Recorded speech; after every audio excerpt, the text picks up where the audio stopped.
사람은 누구나 두 가지의 힘을 가지고 있습니다. 하나는 무엇을 만들거나 창조하는 힘이고, 다른 하나는 그것을 파괴하는 힘입니다. 즉 우리는 이 컵을 만들 수도 있고 깨뜨릴 수도 있습니다. 그래서 창조하는 힘은 화해, 용서 이런 모습으로 나타나는데, 자기에게 잘못한 누군가를 용서하고 화해하기로, 또 관계를 개선하기로 마음을 먹었다면 거기에는 창조하는 힘이 작용하는 겁니다. 반대로 파괴하는 힘은 분노로 나타나는데, 분노의 특징은 열이 전달되는 것처럼 이게 상대방한테로 전달이 됩니다. 그래서 창조하는 힘은 생명의 힘으로, 파괴하는 힘은 죽음의 힘으로 나타나게 되는 것입니다. 그래서 우리의 삶은 이 두 가지 힘 속에서 우리가 살고 있는데, 어느 쪽이 우세한가에 따라서 그 삶의 모습이 달라진다고 하겠습니다. 그러므로 우리는 우리 안에 있는 이 파괴적인 힘을 잘 변화시켜서 창조적인 일에 사용하도록 해야 됩니다. 바로 그것이 죽음에서 생명에 이르는 길이고, 우리의 삶을 복되게 이끌어가는 길입니다. 함께 그 말씀을 보면은 귀신 들린 상태로 파괴적인 힘에 사로잡혀 살다가 예수님을 만난 후에 귀신이 떠나가고 창조적인 힘으로 살아가게 되는 사람을 만나게 됩니다. 마가복음 5장에도 동일한 내용이 이렇게 있는데, 마가복음에서는 이 사람에 대한 기록이 좀 더 자세하게 되어 있는 것을 볼 수가 있습니다. 그 내용을 보면 예수님께서 제자들하고 같이 갈릴리 호수 건너편으로 가셨는데, 거기서 어떤 사람을 만나게 됐습니다. 그 사람은 더러운 귀신에 들렸다고 소개됩니다. 그는 동네에서 다른 사람들과 함께 정상적으로 살 수가 없었기 때문에 동네 바깥에 떨어져 있는 공동묘지에 기거했습니다. 그리고 이 사람은 너무나 난폭했기 때문에 묶어뒀어요. 근데 가만히 묶여 있는 것이 아니라 밤낮으로 괴성을 지르고 또 돌과 나무에 자기 몸을 부딪히고 하면서 주변 사람들은 물론 자기 스스로에게도 고통을 주는 삶을 살고 있었습니다. 우리 안에 창조적인 힘이 작용하면 주변에 있는 모든 사람들을 평화롭게 하고 즐겁게 하고 기쁘게 하지만, 우리 안에 이렇게 파괴적인 힘이 작용하면 나도 괴롭고 상대방도 괴롭게 만든다는 겁니다. 마가복음 5장 9절 말씀을 보면은 이 사람을 사로잡고 있는 귀신의 정체는 군대 귀신이었습니다. 헬라어로 이 군대는 이 레기온이라고 하는 단어를 썼는데 4,000명에서 6,000명 가량의 병력을 일컫는 말입니다. 우리말로 하면 사단병력쯤 된다고 할 수가 있겠죠. 본문 28절에서도 귀신 들린 자 둘이라고 했습니다. 그들을 사로잡고 있는 귀신은 여럿이며 상당히 힘이 강하다는 것을 알 수가 있습니다. 안타깝게도 이 군대라는 말과 귀신이라는 말은 창조적인 힘을 가진 이름이 아닙니다. 이처럼 우리가 누가 우리를 자극할 때 이 군대 귀신 들린 사람처럼 우리는 자기 자신은 물론 상대방을 공격하고 그렇게 하는 파괴적인 힘, 분노의 힘이 나타나는 것을 경험합니다. 그리고 이런 파괴적인 힘이 우리 안에 얼마나 잠재되어 있는지 모르기 때문에 우리는 혹시나 이 힘이 내가 주체할 수 없을 만큼 나타날까봐 두렵기까지 한 것입니다. 그래서 사도 바울은 갈라디아서 5장 17절에 이 파괴적인 힘에 지배받는 삶을 이렇게 말했습니다. 육체의 소욕은 성령을 거스르고 성령은 육체를 거스르나니 이 둘이 서로 대적함으로 너희가 원하는 것을 하지 못하게 하려 함이니라. 자, 파괴적인 힘의 지배를 받는 삶의 특징은 자기가 원하는 것을 할 수 없는 것입니다. 자기가 원하는 대로 살지 못하는 거죠. 반대로 파괴적인 힘에 사로잡히면 원하지 않는 삶을 자꾸 살게 되어 있습니다. 그러니까 모든 사람은 자기 삶을 선하고 아름답게 갖고 가고 싶은 소망이 있는데 또 우리는 다른 사람들하고도 평화롭게 지내고 또 아름답고 조화로운 관계를 또 서로 우호적으로 주고받고 교통하는 관계로 살고 싶은데 그러나 파괴적인 힘의 지배를 받는 동안에는 이렇게 우리가 원하는 삶이 자꾸 가로막히게 됩니다. 다른 사람들과의 관계가 단절됩니다. 혼자 있어도 힘듭니다. 그래서 예수님은 이 사람을 고쳐주셨습니다. 가다라 지방에 귀신 들린 사람은 예수님으로 말미암아 온전하게 되었다고 했습니다. 우리는 예수님께서 이 사람을 고쳐주신 과정을 함께 보면서 오늘 우리 안에도 파괴적인 힘이 아니라 창조적인 힘이 자꾸 발휘되어서 자기 자신과는 물론 또 하나님과 또 이웃과 이 세상과도 함께 평화를 이루는 풍성한 삶을 살아가는 성도님들이 되시기를 소망합니다. 본문에 나타나는 이제 이 사람을 보면 이 귀신 들린 사람은 힘이 상당히 셌어요. 어떤 사람도 제압할 수가 없었습니다. 뿐만 아니라 그는 자기 스스로도 자기를 제어할 수가 없었습니다. 그래서 그 결과가 뭐냐 하면 자기를 상하게 합니다. 근데 예수님이 이 사람에게 다가가셨습니다. 귀신 들린 자 둘이 무덤 사이에서 나와 예수를 만나니 라고 했습니다. 함께 읽은 말씀은 이 귀신 들린 자 둘이 두 사람이었다는 거죠. 이 두 사람이 예수를 만나니 라고 했습니다. 우리는 이 두 사람이 우연한 기회에 예수님을 만나는 것에서 그들의 삶이 변화됐다는 것을 알 수가 있습니다.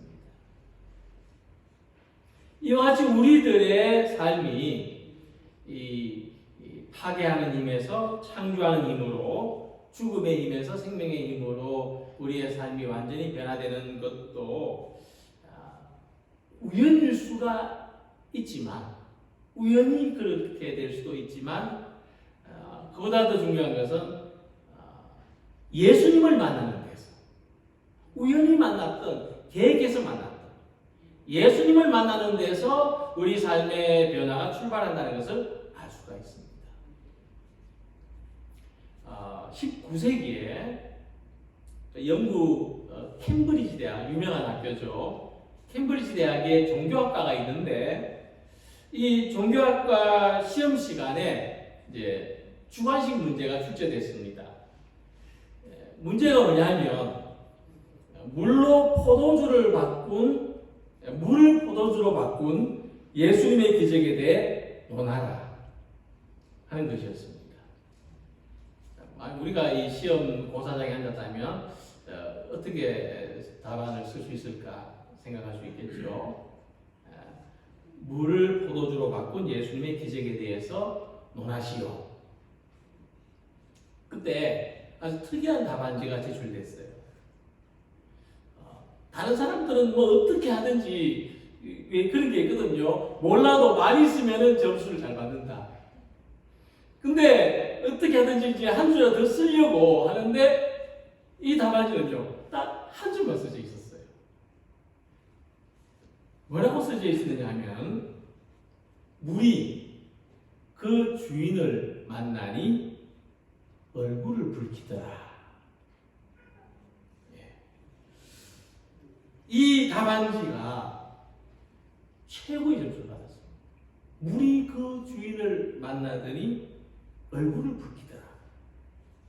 이 답안지를 작성한 사람이 누구냐면요, 훗날에 영국을 대표하는 낭만파 시인 바이런이라는 사람입니다. 아주 유명한 시인이죠. 이 바이런은 물이 포도주로 변한 기적의 사건을 시적으로 표현한 거예요. 예수님과의 만남은 뭐냐? 인생에 있어서 주인과의 만남입니다. 내가 지금까지 내 삶의 주인으로 살아왔는데 나보다 더 권세 있으시고 나보다 더 지혜로우시고 나보다 더 은혜와 사랑이 풍성하신 예수님이 내 인생의 주인이신 것을 만난 거예요. 물이 주인이신 예수님을 만나니 더 이상 물이 아니라 아주 귀하고 향연하는 포도주로 변한 것처럼 죽음의 권세에 사로잡혀서 파괴적인 삶을 살았던 사람이 예수님을 만나니 창조적인 사람, 온전한 사람으로 변화되었다고 하는 것입니다. 이같이 우리의 삶에서 이 창조적인 능력이 나타나고 발휘되는 것은 예수님을 만날 때입니다. 귀신에 들린 사람이 예수님을 만날 때 어떤 변화가 일어났는지 29절을 보면 분명합니다. 하나님의 아들이여 우리가 당신과 무슨 상관이 있나이까? 라고 했어요.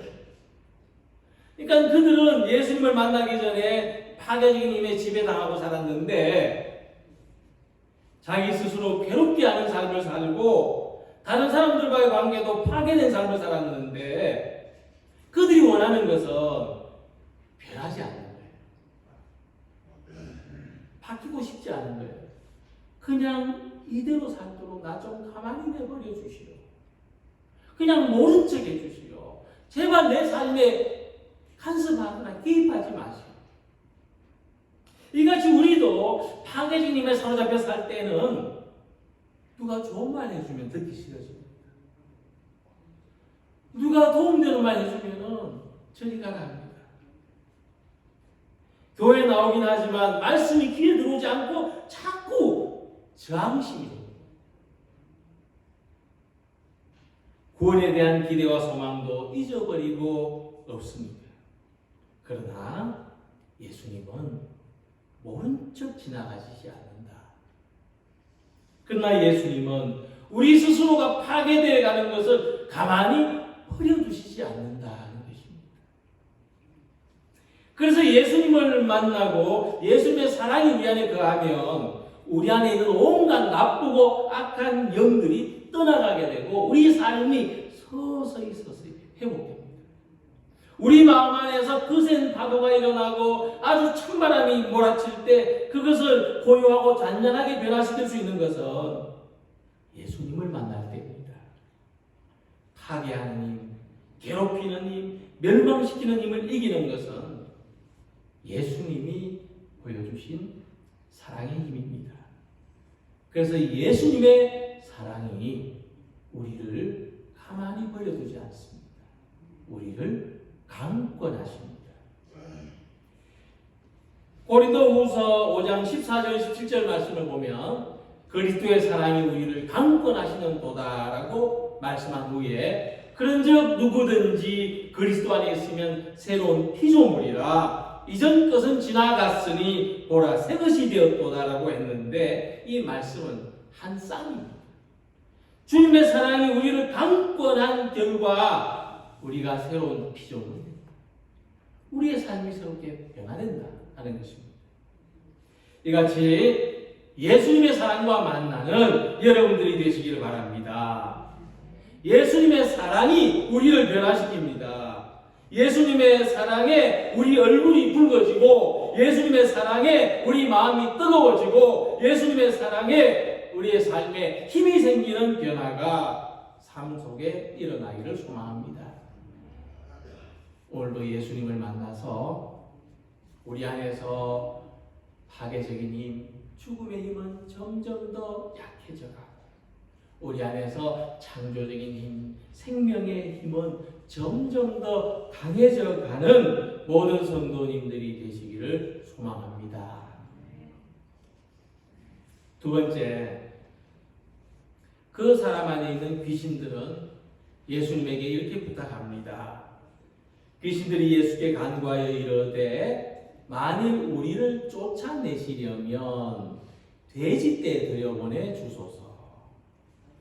자, 이 사람을 사로잡고 있는 악한 영들이 예수님께 부탁한 것을 간구했다고 했습니다. 간구하여 이르되, 이 간구했다는 것은 기도했다는 것의 또 다른 표현입니다.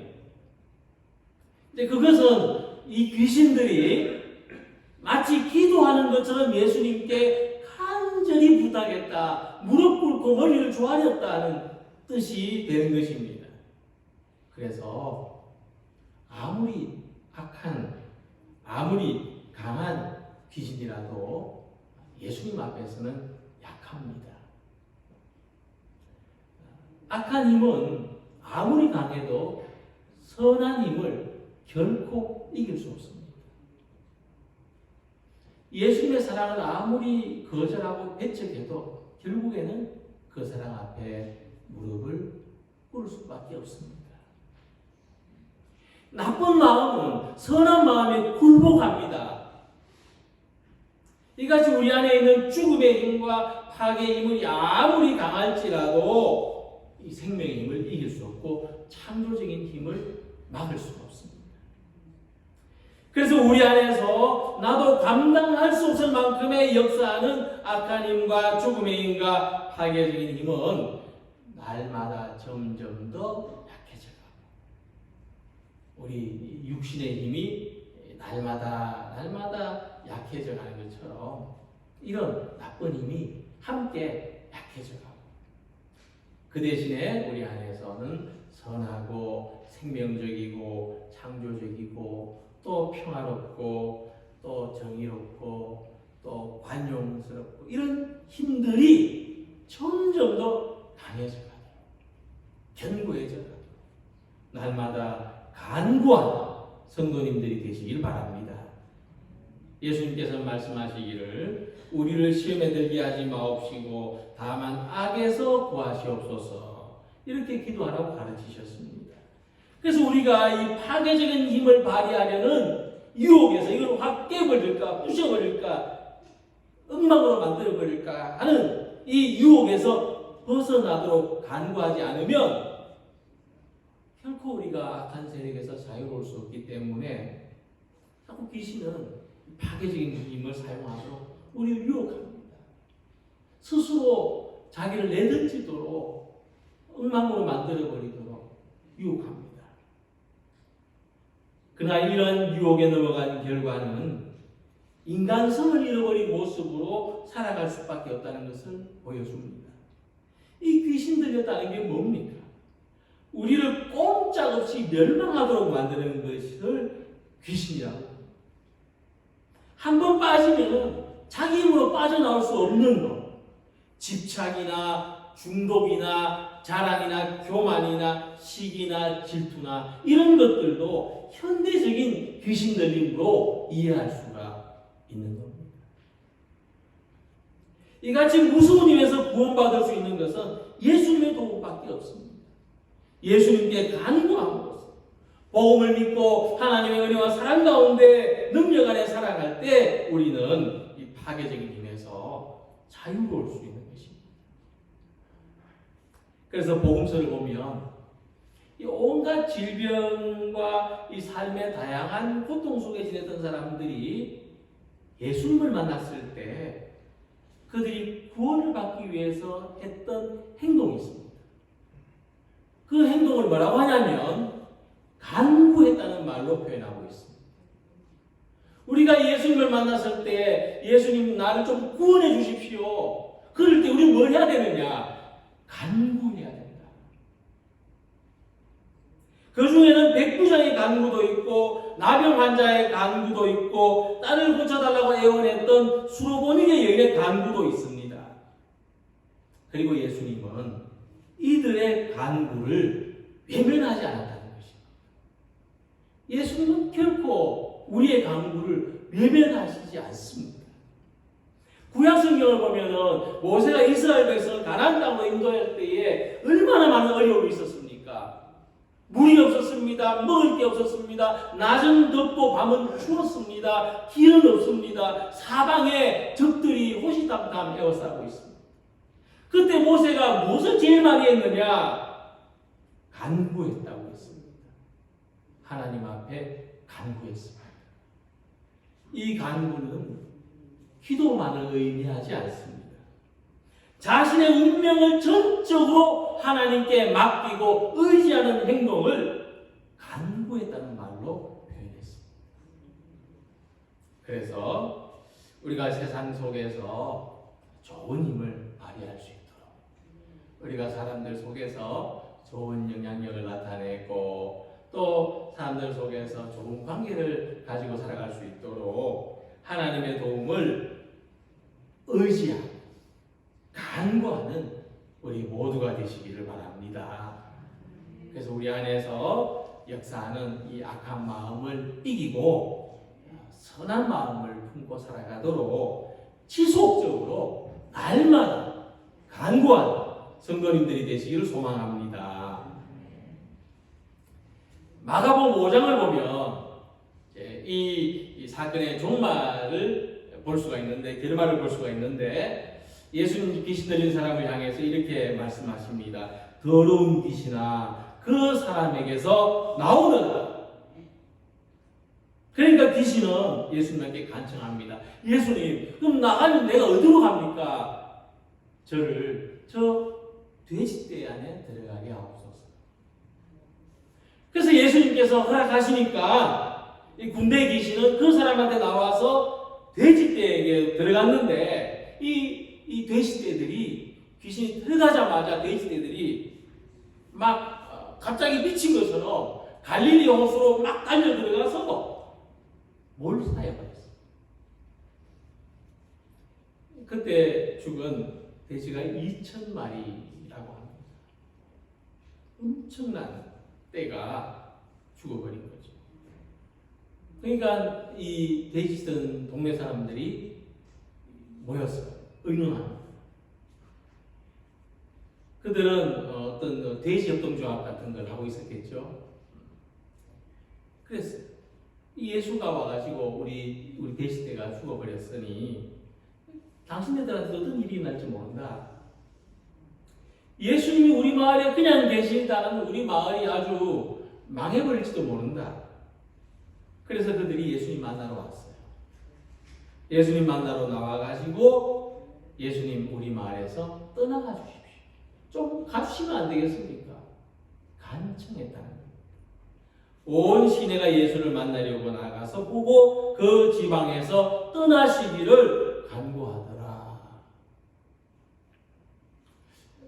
우리가 입장 바꾸어서 우리가 만약에 돼지 치는 사람이었다고 하면 좀 우리는 어땠을까 싶어요. 그죠? 우리도 그런 두려움이 있지 않았을까 싶습니다. 근데 또 지금 우리 믿음의 입장에서 보면, 아니 세상에 예수님한테 좀 가달라고 하는 그런 간구가 어디 있습니까? 예수님 좀 멀리 가주세요 하는 그런 기도가 어디 있습니까? 그래서 우리가 이 말씀 보면 하나의 역설을 발견하는데, 귀신 들린 사람보다 귀신 들리지 않은 사람이 예수님한테 더 적대적일 수 있다. 정신이 온전하지 않은 사람보다 정신이 온전한 사람이 예수님한테 더 반항적일 수가 있습니다. 그러니까 온전하지 않은 사람은 자기가 뭘 하는지도 모르고 그러지만은, 온전한 사람은 자기가 최소한 뭘 하는지도 알고 하지 않습니까?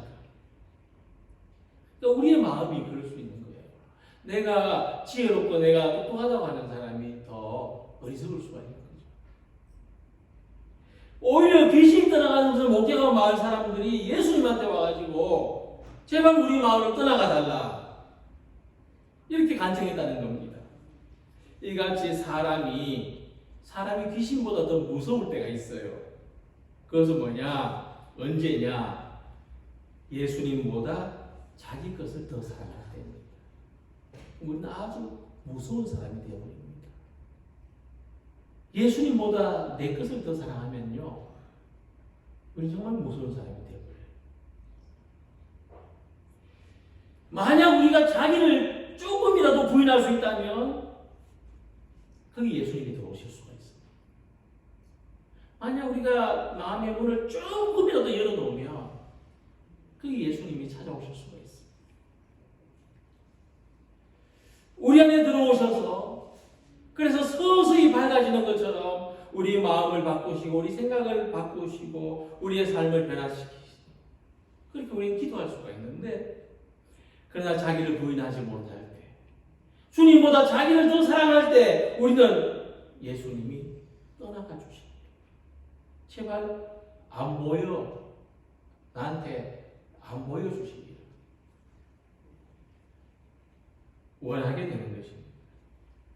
그래서 우리는 내가 자기를 내려놓는 만큼 예수님으로 채워줄 수 있다는 사실을 기억해야 됩니다. 그래서 예수님한테 자기를 많이 내어준 사람일수록 예수님으로 가득 채워지는 사람이 되는 겁니다. 예수님의 사랑에 물드는 사람, 그래서 붉어지는 사람, 그래서 나는 점점 작아지고 나는 점점 미워져서 예수님이 가득한 사람이 되는 것입니다. 그러나 예수님께 자기를 내어주지 않는 사람은 예수님이 내 삶에 들어오려고 하는 것이 언제나 부담스러운 일이 될 수밖에 없고, 눈에 자꾸 십자가가 보이는 것이 부담스러운 일이 될 수밖에 없는 것입니다. 이 귀신 들린 사람에게서 귀신이 빠져나오고 예수님이 들어왔을 때 그는 온전해졌다고 했습니다. 예수님이 들어오셔야 온전해질 수 있다는 거죠. 그리고 마가복음 5장을 보면 그는 예수님을 따르는 사람이 되었습니다. 그 사람이 온전해진 다음에 예수께서 자기한테 어떤 일을 하셨는지, 내가 예수님 만나고 어떻게 변화되는지를 대가볼리에 전파하니 모든 사람이 놀랍게 여기더라. 그는 그 동네에서 소문난 귀신 들린 사람이었거든요. 동네 사람들이 다 아는, 저 사람 한 명과 어떻다는 것을 다 아는 사람이었거든요. 그러니까 사람들이 놀랍게 여겼다. 자기 안에 예수님이 들어온 사람은 죽음의 영으로부터 지배를 당하고 파괴하는 힘을 행사하고 살던 것에서 새로운 생명의 힘으로 복음을 전하는 사람이 됐습니다. 오늘날에도 하나님이 보여주시는 많은 기적이 있습니다. 예수님을 만나서 사랑의 놀라운 기적으로 살아가는 사람, 주님의 사랑을 나누며 삶으로 복음을 나타내는 우리 모두가 되시기를 바랍니다. 내가 변화되어야만 다른 사람을 변화시킬 수 있고, 내가 변화될 때 내 환경이 바뀌어집니다. 나한테 맞도록 하나씩 하나씩 바뀌어집니다. 내가 예수님의 사람이 되어야만 다른 사람을 예수님께로 인도할 수가 있습니다. 이런 사람으로 살아가기를 소망하면서 자기를 부인하고 예수님을 모시고 살아가는 우리 모두가 되시기를 원합니다. 그래서 오늘 우리들에게 정말 필요한 힘이 뭘까? 물론 이 세상에서 힘을 쓸 수 있는 그런 것도 필요하죠. 근데 힘이 중요한 건 뭐냐면 세기보다 방향이 중요하다 그랬습니다. 망치질 세게 하죠. 한 번에 못을 다 박아버릴 수 있을 만큼 세게 하는데 잘못된 방향에 맞아가지고 자기 손가락에 맞았다고 생각해요. 그건 정말 끔찍한 일 아닙니까? 그러니까 힘은 방향이 중요한 거죠. 내 힘이, 내 지혜가, 내가 가진 것들이 어떤 방향으로 힘을 발휘하느냐. 그래서 우리가 가지고 살아야 될 진정한 힘은 예수님께서 자기를 희생하시고 십자가를 지신 생명의 힘, 창조의 힘, 사랑의 힘입니다. 이 힘은 파괴적인 힘, 남을 겨누는 악한 힘, 그런 힘이 아니라 치유하고 용서하고 화해하는 선한 힘입니다. 사랑 안에 이 생명의 능력이 역사합니다. 오늘 우리는 바로 이 주님의 사랑 안에 있습니다. 그 사랑의 힘이 우리를 강권하시는 줄로 믿으시기 바랍니다. 우리 안에 주님을 모시고 주님을 전하는 삶을 살아가고 우리는 이 힘이 나타나도록 이 힘을 훈련하고 발휘해야 됩니다. 하나님께서 우리 안에 주신 이 진정한 힘, 놀라운 힘을 의지하여 살아가는 우리 모두가 되시기를 주님의 이름으로 축복합니다. 기도드리겠습니다.